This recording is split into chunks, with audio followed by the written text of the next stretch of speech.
Welcome to Seekonk Speedway's 75 Seasons of Speed podcast. This is a walk back in time with a few of our favorites celebrating the history of racing at Seekonk Speedway. Hello everybody, welcome once again to an episode, a new podcast series celebrating 75 years here at Seekonk Speedway, where we talk to different legends, personalities, drivers, whoever it may be from the past, present, and future of Seekonk, and get some great stories and insight from them and their history at the action track of the East. I'm Doug Sheehan alongside Kevin Boucher, and on the line right now, Mr. Wayne Dion. Wayne, how you doing? I'm doing great. What's going on for today? Well, we just wanted to ring the bell and jump in the Wayback Machine for a little bit, if you don't mind. Oh, absolutely. That was the best years of my life. Let's go back, and I know the story because you and I talked about this over the past several months, but let's go back to the first memory you have coming into Seekonk. And from what I remember, it's still pretty vivid in your memory.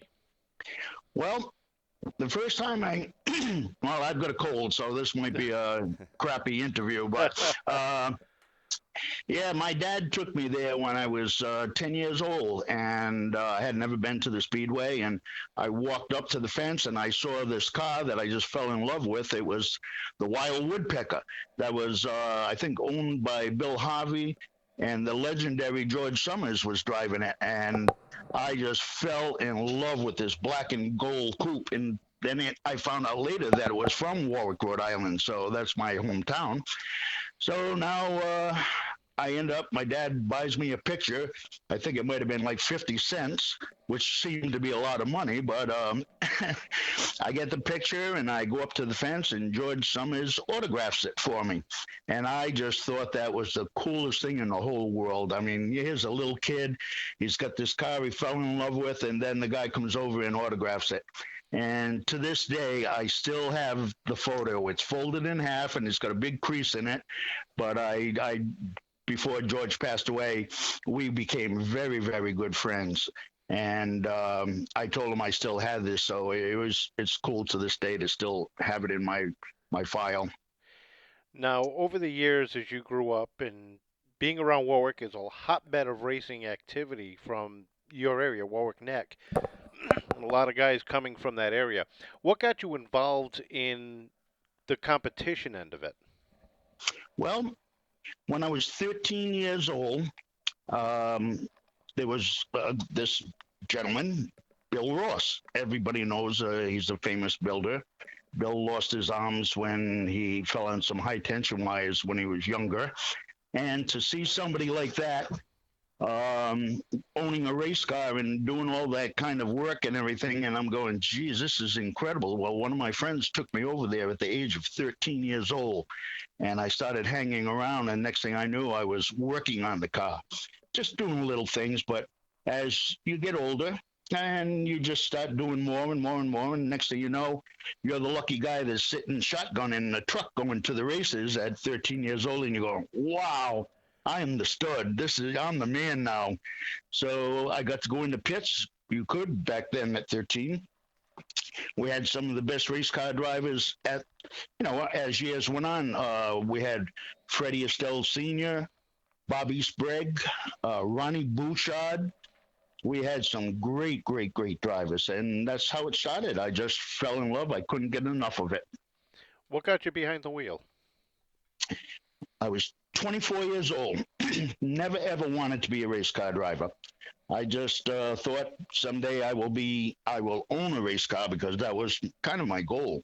And after working on cars till I was 24, Norm Holden, Ray Manfredo, and a couple of other guys go, why don't we build a car for you? Let's build a street stock so you can have fun, so you're not painting the car for somebody else to be crashing and, letting them have all the fun. Let's do it for ourselves, and you be the driver. And I'm going, nah, I don't want to do that. So finally they talked me into it, and we did. We built a street stock. We missed, I think, 3 or 4 weeks of the opening season trying to get this thing done. And when we got it done, I think it was the 3rd week of racing, I won my first race. We went on to win 5 races that year and the championship. So things worked out where They taught me a lot, and I guess I just had the ability. I didn't know I did, and things went from there. And very successful career. So when you go into, you mentioned you never wanted to be a race car driver. The next thing you know, they're building a car for you. Next thing you know, you're racing, and you get that first win so early on. What was that feeling like? It was incredible because my dad was a mechanic his whole life, and my dad taught me everything I knew as far as doing everything correctly the first time, never second guessing yourself. If you build it right the first time, when something goes wrong, you will not look back and say, did I do this right? Did I do that right? He said, do it right the first time. And even if it takes longer, and I instilled that into the guys when I ended up starting my own team, to let's do it correctly. So that was where it all started. Excuse me, where it all started. But my very first win, I remember my daughter coming out on the track, and she was, oh God, she was just a little tiny thing, probably about 6 years old. And my dad with his plaid shirt on. I remember the photo to this day, him standing next to the car and how proud he was. And when I look at the photo, I see the glow on my face. But yeah, just to have my daughter and my wife and my dad there, I think that was the proudest moment of my whole life. Now, over the years, you've been able to race. I'm going to jump around a little bit, so bear Yeah. with me. Over the years, you've been able to race a bunch of different racetracks. Success at Thompson, success at Stafford, and racing up in the north as well. What was it about Seekonk that kept drawing you back? Well, first of all, everyone knows that if you can be successful at Seekonk, you can be successful anywhere. When we used to have the big races, there was 10,000 to win at Seekonk. You would have draws for the DAV.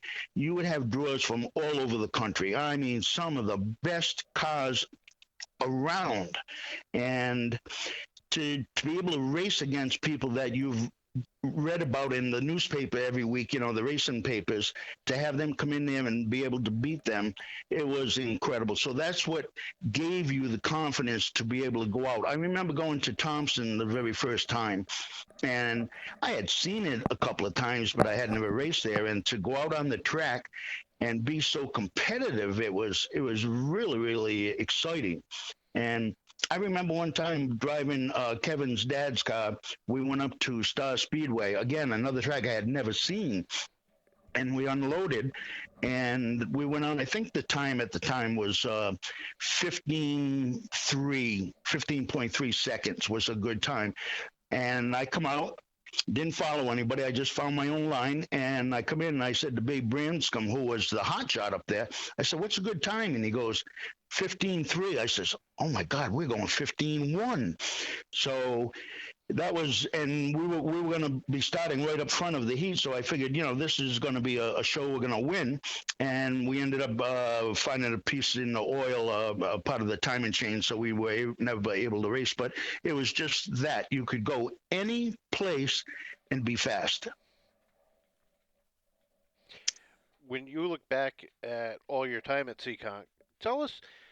I'm looking for a story that probably not a lot of people know. I'm sure you got a few of those, and some of those we can't say over the air, but there's got to be one or two stories there that a lot of people aren't aware of from behind the scenes.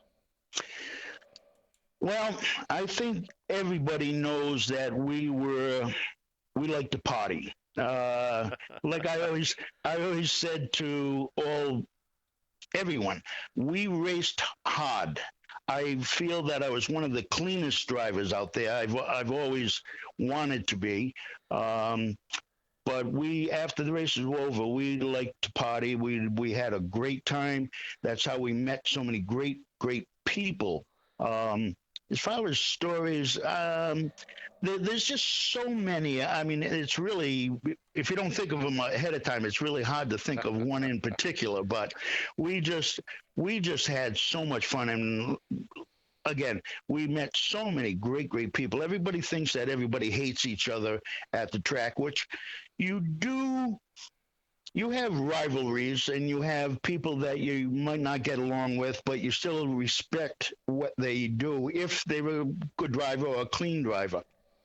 So that I mean that's the way I always wanted to be thought of as somebody that you could race with hard and go home at the end of the day. You might be a little pissed off, but you're going to come back next week and you'll be okay. So when you think back of all those memories and all the races you've won and had here at Seekonk, is there one of those that really just sticks out to you, that whether it's a rivalry or a battle you have with a driver, a race you dominated, that really sticks out in your mind as one of those crowning moments? I have probably two or three. You know, I've won close to 100 races, so I've got many at many different tracks. But at Seekonk, there's probably three that people probably remind me of more than anything. But as far as being in the seat, there was one in '80 where I think a lot of people know it, but we got crashed early in the race driving Ernie 16, and we had to go into the pits, and they took the nose off. We had a one-piece nose on it. They took the nose off, and then we went out. We started dead last, and we got up into the top 10, and the door started flopping in the breeze, the left door. So they started black flagging me, and you have 3 laps to be black flagged. So on the second lap, I started slowing down, and all of a sudden, caution come out. So I came in. Luckily, the caution come out because we would have been laps down. Caution come out. I come in. They rip the door off the thing and tie wrap everything else together. So now it looks like a modified rather than a pro stock because there's no doors, no fenders, no hood, no nothing on it. And we start dead last again. It's a 100-lap race. And we started dead last, came up through the field. I mean, this car was still flying with no body on it. And we ended up winning the race. And there was protests going on. There was everything going on. So that was very, very memorable. The other one was, I think it might have been '82, again, driving for my good friend Ernie. And I think it was the black and gold Cutlass. And the Regal, whatever. And anyways, we started. You know, here's another thing before I get sidetracked. Racing back then, I think, was the best racing around because the handicap system, if you were the point leader, you started 16th. There was no other way than that. If you were second in points, you started 15th. So you knew every single night you were starting way at the back. And it gave the fans great, great racing. I've never, even as a driver and owner, I don't like seeing good cars start up front. It kills me because you know they're going to be anywhere in the top 5 or whatever. They're going to be in the front in no time, and that takes away from the great racing. Make the good guys start at the back every single week, and the fans will have a better show. Everybody will have a better show, other than the guy that owns the car. He's not going to like it. But getting back to the other race, I started 16th. They dropped the green. I fall back to about 18th. My row's not going, and it's just going backwards. And I'm going, oh, God, what am I going to do? What am I going to do? So finally, I decided I'm going to try 3 high. And I just stuck it out there for a second, and it held. It wasn't a lot of marbles and stuff. It wasn't real dirty that night. And I just started.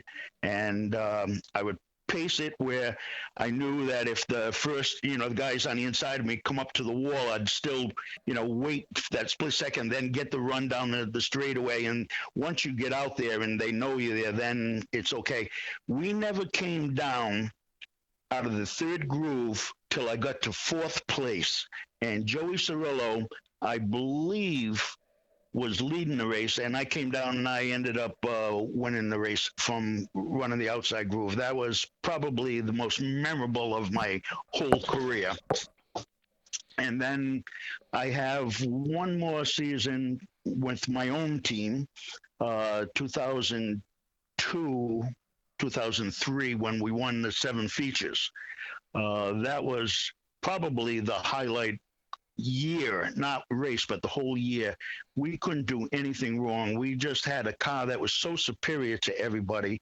And I think most of the people knew it too, because we would unload, we'd be fast. Sometimes we wouldn't even go out for practice. We just had an incredible car. They would check the car. David would have it on the lift, and everybody said we had to be cheating. So naturally, I didn't have a problem with that because I knew what we were doing and stuff. And they would be in the barn almost every single night.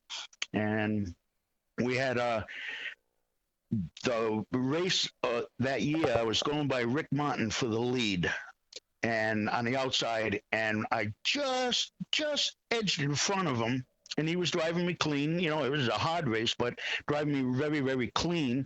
And the caution come out. And as I'm getting ready to start second, my right front tire goes flat. So I come in, I pit, and another race was very similar to that the same year. And we got another flat, and I'm going, what's going on? Well, we realized that the wheels, the lightweight wheels, were all starting to crack, and it was letting the air out. So we lost 2 races that way. That would have been 9 right there, and it was just an incredible year.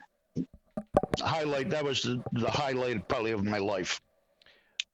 So with highlights, there's got to be lowlights, Wayne. And thinking back on your career, what has got to be one of the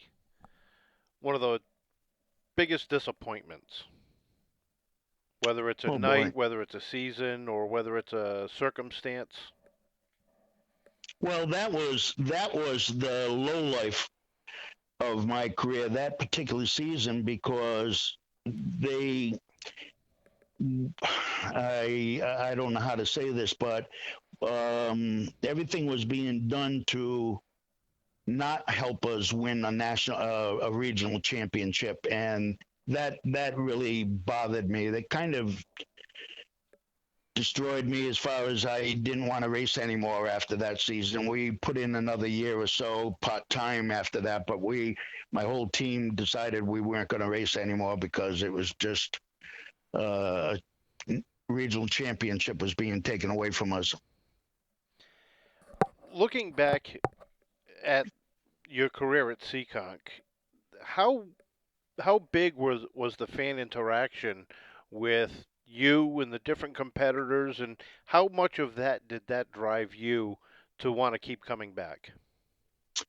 Well, my thing, I think almost everybody knows, I love the fans. I remember people doing it when I think the George Summers signing that autograph for me meant so much to me that I felt that I should do this for every fan that would come up and not just scribble something, best of luck to whatever their name would be. And I loved having people around. I loved it when they could come in the pits and see the car after the races. If there was a line of kids, I'd have every single kid sitting in the car, because how many kids get to actually sit in a race car? And that's how it's going to get the future fans to keep coming around. You get these young kids, and all of a sudden, Mom, he goes home that night and tells his mom or dad or whoever he didn't go, if they didn't go with him, what he got to do. And I think that's so important to get the crowds going again. You got to interact a little bit more.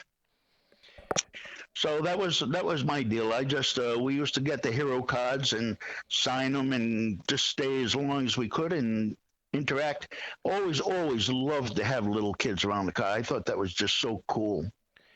Now, compared to the different tracks that you raced at, how were the fans at Seekonk as far as the interaction? Was there more? Was there less? Were they more involved? More boisterous? Less boisterous? How were they comparatively? Because we're, of course, being our 75th anniversary, we're trying to get an idea and let the fans know that are new what it was like, quote unquote, way back when. Well, that's hard to say. I really don't know. Like I said, we had such great fans. there will always be someone that doesn't like you because they walk in with a car in mind or somebody that they're rooting for. So some people will not root for you, but other people just walk in and they never been there. They pick out a car and it might be the flashy car because everyone likes to look at something that stands out and it's their first memory of going there. That's why I've always thought, well, being a body man before I retired, I did that for 42 years. Uh, we always had cars that looked beautiful because me and Dan worked at the body shop together. So we wanted our cars to be beautiful, and the fans loved it. And I think that's how you get more fans. But I think the track should do as much as they can to have the fans interacting with and acting with the drivers, owners. Let them get hands on with the cars. Um, Maybe not as much going into the pits because I mean that's after the race is over they should be able to, and I think all fans should go in and let their kids and let I mean even grown-ups go in and see the cars. I have a friend that I brought to the races last year who had never ever been in the pits, and I brought him in there and he went crazy. 40 some years old, never been in the pits. So he loved it, and I think more fans should get to see and touch. Now let's jump into another realm of the racing at Seekonk is being around in growing up in the 60s, racing in the 70s, in the 80s, and the 90s. You had a lot of interaction with Mr. and Mrs. Venditti over the years. What was it like dealing with them on a regular basis, talking to them, and learning from them? Anthony Venditti was one of the strangest characters that you could ever meet, but he had a heart of gold. You never knew what he was going to up with. If you happened to be someone that he liked, you might get a call at 1 o'clock in the morning and he would just start chatting with you. I remember um, way back when I started in street stocks and I won the 5 races that year. I think it was only $50, $25 to win, and it was paid in cash. I don't know if I should say that or not, but it was. I think you're. I don't think the IRS can come back at you. It was paid in cash, and one night, and then it wasn't anything a special night. I won, and he handed me $100. I go, Mr. Venditti, I think you made a mistake. He goes, I didn't make a mistake. I know what I did. You put on a good show. I went, oh my God, $100. I felt like a millionaire. And Mrs. Venditti, oh my God, when she was sending the checks, again, this is the respect that she had for people putting on the show for her. We crashed one night and I finished, just say I finished last. So my check might have been for $100. Well, she knew the damage I had. She sent me my check for 100, but there was 5 $100 bills in my envelope, and there was always a note. Thank you, Wayne. What a nice job you did, and this and that. I'm sorry that you got in an accident, and it was always love, Mrs. Venditti. She was just a sweetheart, and she knew that we were there. We're entertainers. We're not just drivers. We put on a show, and that's. I think you have to remember that we're there to put on a show for everybody. Yes, you want to win, and you're there for your own reasons, but we're still entertainers. And if you act like fools, the people are going to react to that. So you got to try to be professional and put on a good show too. So she respected that. Going off that, how important do you think the personalities these drivers have back then or now make an impact on the track, on the fans, everything involved? Oh, it's a huge the way people act and the way people go home. I mean, I think sometimes I'm not going to say fist fights are good, but sometimes a little turmoil is good too because you need something sometimes to you got to show your feelings sometimes. And no, you don't want fist fights because somebody could get hurt. But you sometimes I think people need to remember things, and what if it's good or bad, I don't know. But if everything is sugar coated all the time, then that's not good either because you gotta people have to see what's going on. Over your career, you've been able to race with a lot of different people over a long period of time. Ricky, Rick Martin, Freddie Estelle, Vinny Inarumo, Johnny Tripp, Bugsy for several years, Leo Cleary. Is there a driver that you enjoyed racing with more than some of the others because of how competitive, but how clean he would run you? And then on the other spectrum, one driver that you kind of cringed racing against because you knew it would be tough, you knew it would be tight, and he wouldn't give you any room. Well, that person naturally was Rick. Ricky Martin was he was extremely hard to race with, and not not as much dirty as he used every inch of the track to get by. I mean, he was just a hard person to run with, but he had a style. And like Rick and I, we could start side by side, and I would be watching driving the cars in front of me, and I'm looking, I'm going, well, the outside's not moving, so I'm going to stay on the inside. Well, Rick didn't give a rat's, but he would go to the outside because he felt every single spot he could get before the caution come out might help him. Where I was kind of a little different. I'm trying to watch the lanes and knowing in 5 laps that lane's going to come to a standstill, and then all of a sudden I'll have the better opportunity. But we were two different type of drivers, two different thought patterns, and it worked out many times for him, and it worked out many times for me. So I think about that a lot. I'll be just driving along, and I get excited when I'm at the track and watching the races. People say to me, "Do you miss it?" And I go, "No, no, not at all." And they go, "Really?" I go, "No. The only time I miss it, I don't miss it because it was way my body, my brain got tired, and I needed the time off. But as far as watching the drivers, watching the hands and stuff, I miss it that way because every time I see somebody make a mistake, I'm going, "Oh, why'd you do that? Why'd you do that?" So yeah, I'm the armchair driver now. I'm watching everybody and picking them apart why they're doing certain things. But getting back to someone that I truly enjoyed racing with was Dick Houlihan.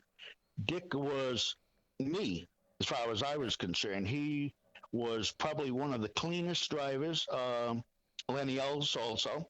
Um, but yeah, Dick was somebody that you could race real hard with. I mean, rubbing with, and you knew you weren't going to get taken out. And sometimes we all take advantage of the other driver because you might come down a little sooner than you knew you could, but you had the respect that you were already going by the guy, and the guy would just tap the brake a little bit to let you get in, But a lot of people wouldn't; they would just turn you around. So, And can I tell you one more quick story here? absolutely. That's what we're When here for. Yep, when I first started, I went from street stocks to modified. The very next year out of streets, Georgie Summers and Spraggy, all those guys told Anthony because we wanted to build a modified for me, and Anthony said no. There isn't anybody that's coming out of street stocks into modified. So they talked him into it. Johnny Tripp, too, talked Anthony to let me build one. And I did. And I almost won a race. I was leading. George Summers was all over me. inside, outside, and he couldn't get by me. Well, my feet started to burn, and when the caution come out, because I didn't have anything on the floor for a heat shield, I moved my foot, and it was enough to disrupt me where I went into the turn, I moved my foot real quick, and when I got on the gas, I got the car a little sideways. George got under me. I think we ended up finishing fourth or fifth, and that was I'm glad in a sense I didn't win, because I would have been in modifieds for the rest of my life and never experienced all these other things. So that was a good thing. But when I did go back to late models the following year, Lenny Ellis was leading the race, and I come off the turn and I'm behind him, and I kind of shoved him out of the way, and I won, and he finished second. And he come up to me and he goes, "I'm so disappointed. I never ever thought you would have taken me out." And it bothered me so much that all week long, and everybody's congratulating me, and yes, we won, but it was for the whole week I felt like crap. I couldn't believe that I did it. I knew I did it. It wasn't an accident. It was and it wasn't. I was just aggressive. I had never won in the late models before, and I won. Well, the following week I went back and I won again, and I won fair and square. And that was the day that made me feel like I can drive and I don't have to move people out of the way. And it was so exciting. And that's how I tried to be for the rest of my life. Not that I always was, but you tried to be that. And I think it probably got more respect out of Lenny and those guys after that, because then we started racing better. Well, Wayne, I want to thank you for joining us here today. What a wonderful talk with you. Thank you for sharing your stories, and we hope to talk to you again soon. All right. My pleasure. Wayne, Thank you. Hope you guys have a great year. Wayne, it was a big pleasure, and I'm sure I will see you at the track this year. Okay. Thank you. Maybe I'll take a walk up and talk to you sometime. Anytime. Mike's always open. Okay. See you later. Bye-bye. Thank you, Wayne. Thank everyone for joining us here for episode 2 of our new podcast celebrating 75 years of Seekonk Speedway racing. Make sure you turn in next time for episode number 3.